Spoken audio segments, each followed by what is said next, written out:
এ মনের জমিনে বসত করে তোমার রহম পার।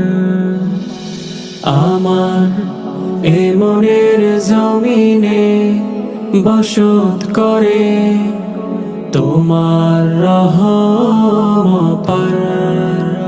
তুমি ছাড়া নেই কেহ এই পথিকে, তুমি ছাড়া নেই কেহ এই পথিকে। তোমারই রহম দিয়ে কলুষিত মনটাকে করো কলহ বিরন আল্লাহ।